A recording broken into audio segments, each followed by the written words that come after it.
SK그룹 최태현입니다.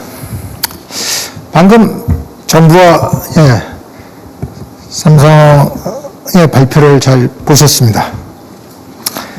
AI를 통한 대한민국의 새로운 전략을 수립하는 방향에 저도 같은 생각입니다. 근데 저는 여기서 한 가지 좀 근본적인 질문을 드리고 싶습니다.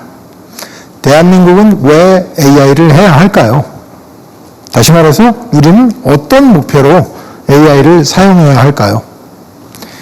저는 두 가지라고 생각을 합니다.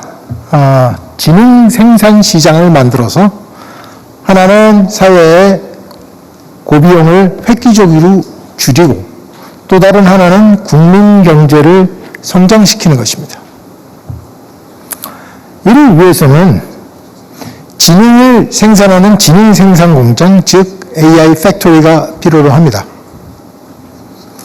즉 AI 데이터 센터를 빠르게 그리고 큰 규모로 만들어서 지능을 이제 상품을 수출하는 것이 아니라 지능을 수출하고 국내 지능 시장을 구축을 해야 하겠습니다.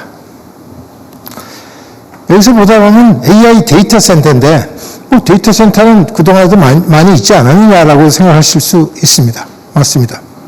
근데 그냥 데이터 센터는 데이터를 저장하는 데이터 스토리지용으로 써왔던 것입니다. 근데 이제 AI 시대에 와서는 이 AI 데이터 센터라 하면 AI 팩토리, 즉 지능을 생산하는 이 형태로 바뀌게 됩니다. 따라서 대한민국에서 이 AI 시대에 적응이 되려고 생각을 하면 AI 공장을 만들어서 즉 AI를 정말 생산을 해야겠습니다. 이에 SK는 SK텔레콤을 주축으로 해서 총 15기가와트 규모의 AI 데이터 센터를 각 지역에 구축하려는 계획을 갖고 있습니다. 1단계로 전력과 부지를 갖춘 여러 지역에 5기가와트의 AI 데이터 센터를 5기가와트라면 상당히 큰 규모입니다. 이 5기가를 한 0.5기가서부터 한 1기가 단위로 쪼개서 여러 지역에 구축을 하려고 하고 있습니다. 최대한 빠르게 구축을 하겠습니다. 이후 2단계에서는 10기가와트의 AI 데이터 센터를 순차적으로 확대하겠습니다. 이 말씀을 드리는 것은 물론 수요자가 수요를 하는 것도 따라와야 되고 저희의 전기도 같이 따라와야 되고 부지, 용수, 하다못해 메모리의 사정까지 저희가 다 고려를 해야 되기 때문에 순차적이라는 표현을 썼습니다. SK가 만드는 AI 데이터 센터는 대한민국의 AI 내셔널 인프라스트럭처가 될 수 있다고 생각합니다. 로봇과 피지컬 AI를 움직이는 심장 역할을 할 것이고 또 AI 데이터 센터 관련 부품이나 장비, 그 외에 소프트웨어 등 전후방 사업을 다 새롭게 구축할 수 있는 계기가 될 것입니다. 또 궁극적으로는 토큰 이코노미를 만드는 기본적인 토큰 팩토리로 발전을 할 것입니다. 또한 헬스케어와 문화, 교육, 과학 등 다양한 분야에서 또 사회적, 경제적 비용을 줄이고 혁신을 이룩하는 핵심 기반이 될 것입니다. 이 프로젝트는 2035년까지 여러 참여자를 통해서 대략 한 1,000조 원의 규모의 투자가 이루어질 것입니다. 이는 대한민국의 AI를 소비하는 나라에서 이제 지능을 수출하는 나라로 전환을 한다고 생각됩니다. 이렇게 전 세계가 AI 데이터 센터를 많이 짓고 AI를 많이 사용을 하다 보니 AI 수요가 급증합니다. AI 수요가 급증함에 따라서 메모리 반도체 수요 역시 급격한 증가가 예측됩니다. 간단한 설명을 드리면은 마치 어린아이가 나이를 먹어가면 먹어갈수록 또 경험을 쌓이면 쌓일수록 기억이 점점 많아집니다. 저장해야 될 기억이 되게 많아지는 것처럼 AI도 성능과 사용이 계속 늘어나간다면 메모리 반도체의 수요도 같이 기하급수적으로 증가하게 됩니다. 그래서 이미 메모리 반도체 시장은 극심한 공급 부족입니다. 앞으로의 부족 상태는 더 심해질 것입니다. 하지만 이렇게 지나친 공급 부족은 또 상당히 높은 가격 상승과 더불어서 미래 시장을 축소시키는 우려가 있습니다. 메모리 시장뿐만 아니라 AI 시장조차 축소시키는 우려가 존재합니다. 그래서 이러한 장애를 초래하지 않고 지속 가능한 시장을 안정화시킬 필요성이 있습니다. 따라서 우리는 지속적인 발전을 계속 해나갈 토대를 만들 필요가 있습니다. 이를 위해서는 메모리 반도체 공급을 대폭적으로 더 늘려야겠습니다. SK 하이닉스는 증가하는 메모리 수요를 대응하기 위해서 2045년에 완공 예정이었던 용인 클러스터를 이 계획을 12년 앞당기기로 했습니다. SK 하이닉스는 DRAM 증산을 위해서 용인에 약 600조 원, 그다음에 낸드 증산을 위해서 청주에 한 100조 원 정도의 투자를 앞당겨서 실시하도록 하겠습니다.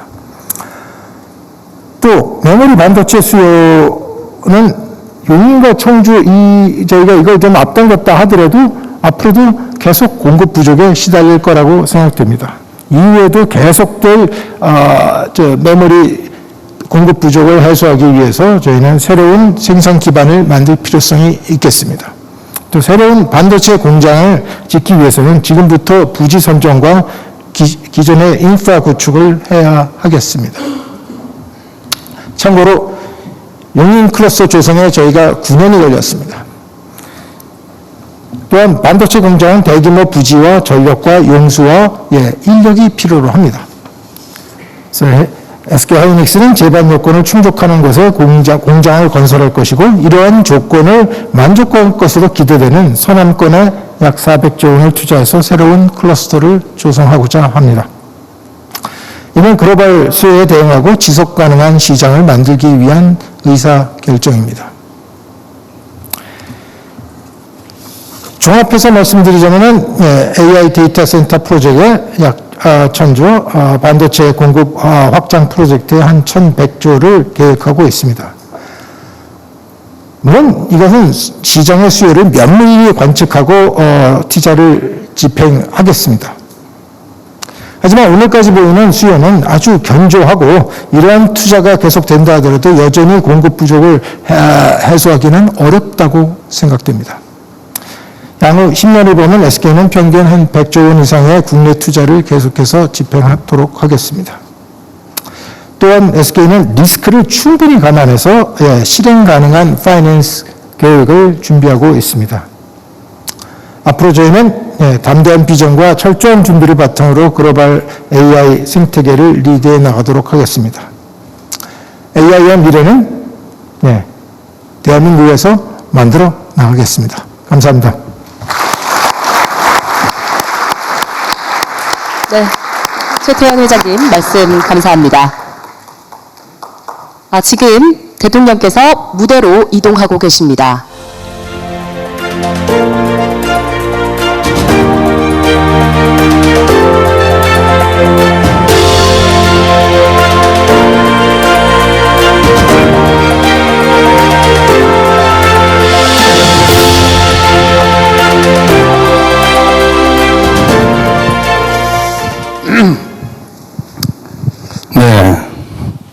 참으로 감격적인 순간입니다. 감히 이렇게 말할 수 있겠습니다. 대한민국 새로운 역사가 시작된다. 지금 우리는 상상할 수 없는 새로운 미래를 맞이하고 있습니다. 오늘이 그 첫 출발점이 될 것입니다. 저는 우리 기업인들을 대표해서 이 두 분에게 국가 영웅 또는 국민 영웅이라고 불러드리고 싶습니다. 기업이 이익을 위해서 활동하기도 하지만 국가 공동체의 미래를 위해서 활동할 수도 있다는 점을 확실하게 증명했습니다. 더 나은 조건을 갖추고 있는 해외로 나갈 수도 있겠지요. 그러나 우리 기업들이 우리 국민들과 우리 대한민국의 미래를 위해서 이와 같이 국가적으로 어려운 선택을 또 어려운 결단을 해주신 점에 대해서 우리 국민들을 대표해서 제가 인사 한번 드리도록 하겠습니다.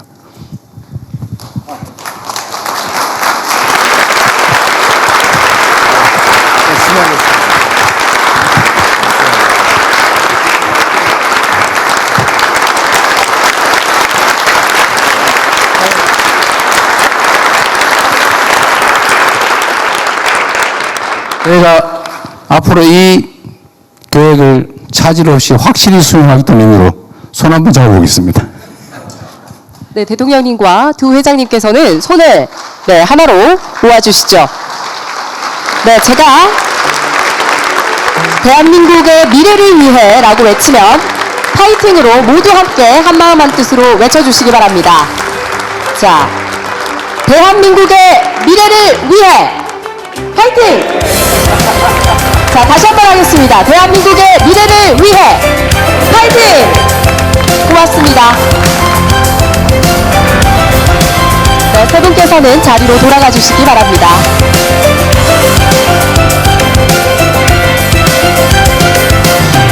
급변하는 글로벌 환경, 그야말로 판이 흔들리는 현실 속에서 대한민국의 경제의 새로운 도약을 이끌 3대 메가 프로젝트 그리고 미래 성장 전략을 함께 이야기 나눠보는 뜻깊은 자리 함께하고 계십니다. 자, 이어서 3대 메가 프로젝트 육성 방안 자유 토론을 진행하도록 하겠습니다.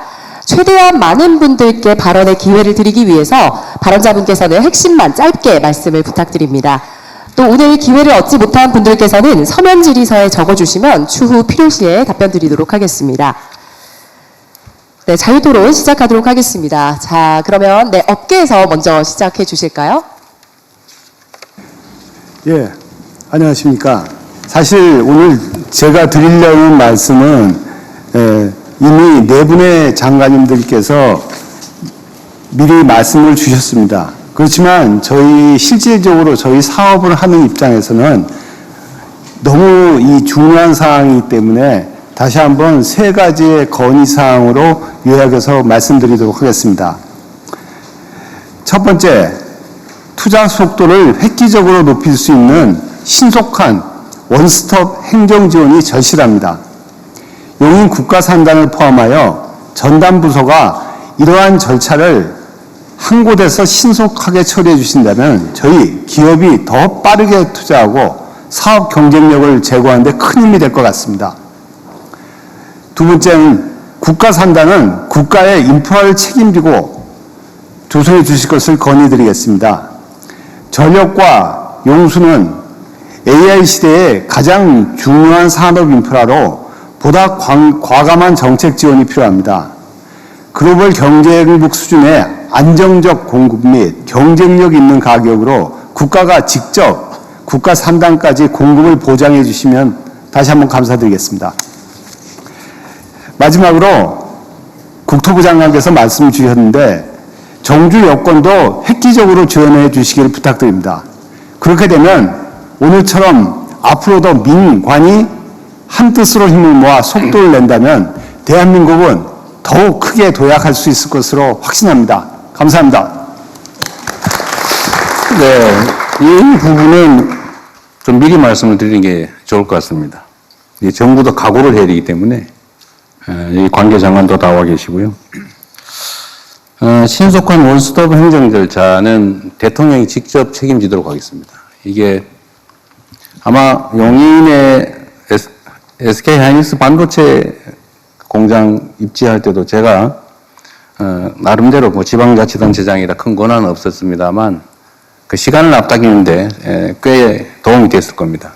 이제는 제가 대통령으로서 아까 말씀드린 바대로 청와대에 이 사업만 전담하는 팀을 별도로 구성해서 직접 제가 이 사업이 끝날 때까지 임기가 종료될 때까지 확실하게 챙기겠다는 말씀을 드립니다. 두 번째로 국가산단 인프라, 특히 이제 전력과 용수 등 이제 꽤 비용이 드는 부분인데 이건 이미 반도체 특별법에 지방에 대한 우선 지원이 가능하도록 되어 있기 때문에 이 부분은 정부에서 확실히 책임을 지도록 하겠습니다. 다만 이게 이제 예산이 꽤 많이 부담되는 것이어서 해당 지방 정부가 또 일부 부담을 하면 원하시는 바대로 정부 영역에서 지방정부, 중앙정부 영역에서 책임을 질 수 있을 거다. 그리고 마침 또 민영배 당선자, 광주 전남특별시 당선자께서 시장 당선자께서 지방 통합에 따른 최대 20조 원, 연간 5조 원 한도에서 정부 지원을 받게 되면 뭐 최대 본인들이 지원받는 금액 전부를 투자해서라도 반드시 책임을 지겠다 이렇게 또 말씀을 하시고 계세요. 그래서 이 부분 저는 확실하게 저희가 책임지겠다 이 말씀드리고요. 전기요금 얘기는 이미 이제 특히 광주 전남으로 SK도 이제 옮기는 게 아니죠. 그 추가 공장을 설치하게 될 텐데, 여기 전기요금 중에서 사실은 재생에너지 전기가 중요하잖아요. 네, 아리백 때문에. 뭐, 거기는 원전과 같은 기저전력도 필요하고, 태양광 또는 뭐 풍력 같은 재생에너지, 또 이 가능성을 극복하기 위한 ESS를 포함해서 이런 기반을 갖추는 건 당연하고, 해당 지역에서 수도권으로 송전되는 비용이라든지 또 지방 균형 발전이라고 하는 정부의 정책 목표 달성이 필요하기 때문에 소위 지산지수 원칙에 따라서 전력 요금에 대해서는 확실하게 메리트가 생길 수 있도록 하겠다는 말씀을 드립니다. 기후에너지부가 잘 해야 될 것 같아요. 네. 그 정주 여건 개선은 아까 이제 국토부 장관께서도 말씀하셨습니다만 해당 지역에서 근무자들이 이제 충분히 교육받아서 공급되고 또 그들이 가정을 이루고 그 지역에서 수도권 못지않은 삶을 누릴 수 있게 하는 것은 매우 중요합니다. 이게 정부가 하는 정책 목표 중에 이제 수도권의 집중을 완화하고 전국의 균형 발전을 통해서 국토를 효율적으로 사용한다. 여기서 많은 뭐라 그럴까요? 프로핏이 이점이 있기 때문에 정주 여건 개선을 위한 투자도 대대적으로 할 생각입니다. 그게 정부가 하는 몫이고, 특히 반도체 회사들이 정부에 부담하는 세금이 엄청난 규모로 늘어날 걸로 생각이 되기 때문에 동업자 정신을 가지고 확실하게 책임을 지도록 하겠습니다. 이 세 가지 요청의 말씀은 SK도 같이 해당되는 것이어서 미리 말씀드렸습니다. 네. 네, 고맙습니다. 삼성전자에서 토론의 문을 열어주셨는데 혹시 SK에서 하실 말씀이 있으시다면 기회를 드리겠습니다. 네, 저 SK하이닉스입니다. 저희 내용도 사실은 삼성전자하고는 거의 비슷한데요. 그중에 거기에 추가해서 제가 두 가지 정도 말씀을 드리고 싶습니다. 첫 번째는 방금 말씀하셨던 반도체 특별법입니다. 이게 감사하게도 사실 이 법을 만들어 주셔서 올해 26년 8월 달에 이제 시행 예정으로 되어 있는데 이 법에 그 수혜를 받게 되면 산업 기반 시설 구축비의 일부를 국비 지원해 주시는 게 있고, 그 다음에 입주 기업들을 대상으로 해서 규제 개선이랄지 기타 인허가를 신속하게 처리해 주시는 어떤 그런 특례가 있습니다. 근데 아쉽게도 오늘 발표된 내용 중에 육린 산단은 일반 산단으로 분류가 되어 있어서 이 반도체 특별법의 혜택을 받을 수가 없게 되어 있습니다. 물론 이게 소부장 특화단지랄지 첨단 전략산업 특화단지로 지정은 되어 있습니다만 용인도 저희가 이제 공사 시작한 지 1년여밖에 안 되는데 여기도 특별법에 수혜를 받게 해주신다 그러면 굉장히 저희만 SK하이닉스만이 아니고 거기 입주하는 굉장히 많은 저희 협력사들이 같이 혜택을 받을 수 있을 것 같아서 그 부분을 좀 말씀드리고 싶었고요. 또 한 가지는 청주도 오늘 이제 투자에 이제 포함이 되어 있는 지역인데, 청주도 사실 지정이 안 되어 있기 때문에 하다못해 특허단지로도 지금 지정이 안 돼 있어서, 그 부분까지 같이 좀 배려를 해주신다 그러면 더할 나위 없이 좋을 것 같습니다. 두 번째는, 사실 이것도 이미 다 준비를 해주셔서 약간 좀 중요한 부분이 될 수 있을지 모르겠지만, 정주 여건 관련돼서 여러 가지 어떤 좋은 계획들을 가지고 계시고, 굉장히 멋있는 그런 어떤 플랜이 있는데, 저희가 지방에 내려가게 되면 많은 협력업체와 같이 가게 될 겁니다. 그리고 이제 더군다나 젊은 인재들도 같이 많이 갈 텐데, 가장 우려되는 것은 어떤 주거나 문화도 있지만, 이 교육 문제거든요. 자칫하면 또 이제 주말 부부가 생길 수도 있고, 나는 지방에 있지만 우리 가족은 서울에서, 그런 일이 안 생기려면 저희가 볼 적에는 굉장히 좋은 고등학교, 굉장히 좋은 초등학교, 중학교들이 있으면 굳이 서울 가지 않고, 아니 수도권 가지 않고도 훌륭한 교육을 받을 수 있을 것이고, 그렇게 된다 그러면은 조기에 이렇게 좀 정착하는데 큰 도움이 될 것 같아서 말씀하셨던 내용들에 분명히 아마 포함되어 있을 것 같은데 다시 한번 연결을 드리고 싶었습니다. 이상입니다. 네, 확인 삼아 아니면 관계 부처의 지시 삼아 말씀을 한번 좀 드리도록 하겠습니다. 일반 산단에 해당되는 용인 SK 하이닉스 클러스터는 사실 좀 억울할 거예요. 같은 지역의 산단인데 어디는 되고 어디는 지원이 안 된다. 이런 차이점이 있을 텐데 일단 원론적으로 말씀을 드리면 이제 이 반도체 산업 자체에 대한 지원도 있어야 되고 또 한편으로는 이제 지역 균형 발전 차원에서 새로운 이제 거점을 만드는 이 지원의 필요성도 있는데 말씀드린 것처럼 새로운 거점을 만드는 것은 정말 이 대한민국 균형을 잡는 것이어서 그럼 전폭적으로 지원할 생각입니다. 아까 말씀드린 대로 기본적으로 100% 지원하는 것으로 이렇게 생각하고 있습니다.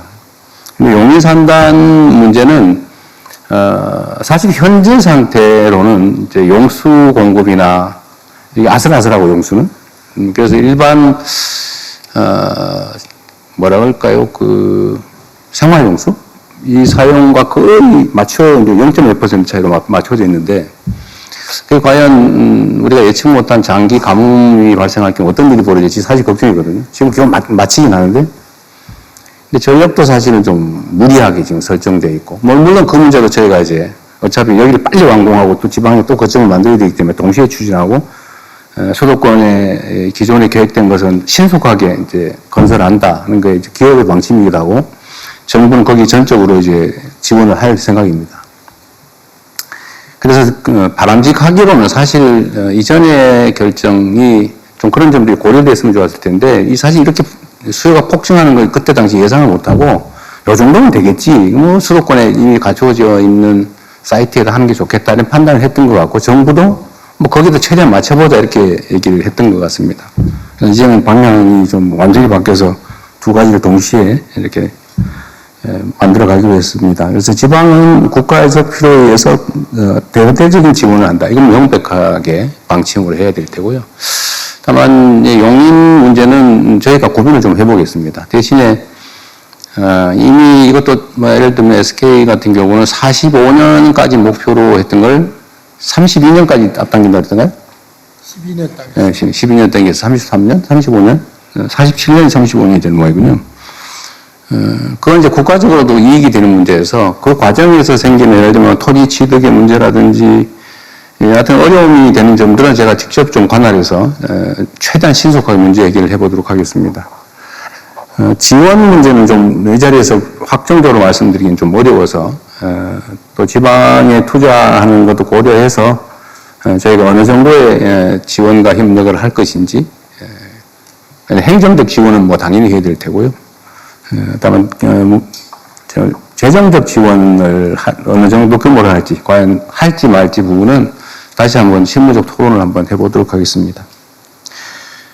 그리고 지방에 새롭게 만드는 생산 거점에 그야말로 정주 여건, 예를 들면 인력, 그러니까 뭐 인재, 수급 여건을 개선하는 건 정부가 해야 될 가장 중요한 일이고 사실은 그곳에 공장을 만드는 게 목표가 아니고 해당 지역에 사람이 많이 살게 하는 게 정부 정책의 목적입니다. 그러니까 기업을 걱정 안 하셔도 일단 그 지역에서 일할 수 있는 자원을 충실하게 양성해내는 거 이건 어떻게든지 해낼 겁니다. 지금 사실은 뭐 상당 정도 갖춰져 있는데 조금만 지원하면 필요 인재는 얼마든지 양성해낼 수 있을 것 같아요. 일각에서 호남에 인재를 구할 수 있겠느냐 뭐 그런 얘기를 하는데 사실은 수도권만 기회가 있으니까 다 몰려와서 그러지 거기도 충분히 인적 자원이 있죠. 잠재력이 있으니까 제대로 교육하고 희망을 주면 얼마든지 인재 양성 가능할 거다 생각합니다. 주거 환경 개선이나 문화 인프라를 구축하는 거, 또 사실 보건 의료 인프라도 중요하거든요. 예를 들면 이런 문제도 정부의 재정 투자나 지방자치단체, 지방정부와 협력해서 확실하게 서울에 사는 거나 뭐 경기도 일대, 인천 일대 사는 것보다 오히려 얘기가 훨씬 낫다 이런 생각이 들 수 있을 정도로 저희가 챙길 생각입니다. 대학도 마찬가지죠. 대학은 이미 뭐 서울대 10개 만들기, 거점 대학 육성 이렇게 해서 해당 지역의 대학에 대한 지원은 대폭 늘어날 거예요. 그래서 인재 양성이나 대학 지원은 문제가 없을 건데, 이제 초중고가 사실 큰 관심사죠. 젊은 노동자들이 과연 그 지역에서 아이들을 양육하면서 생활할 수 있겠느냐. 이게 최고의 관건인데, 저희 정부의 현재 계획으로는 가능한 모든 방안을 다 동원한다. 예를 들면 특수한 형태의 뭐 교육 방식이나 이런 것들도 다 필요하면 도입할 수 있도록 하고, 해당 지역이 지금 그 광역통합특별법에 적용을 받기 때문에 이런 예외적 조치가 상당 정도 가능하게 되어 있죠. 그래서 해당 지역에서 좋은 학교에서 아이들을 잘 가르치고 양육할 수 있는 교육 시스템을 갖추는 것도 저희가 확실하게 걱정하지 않도록 책임지도록 하겠습니다.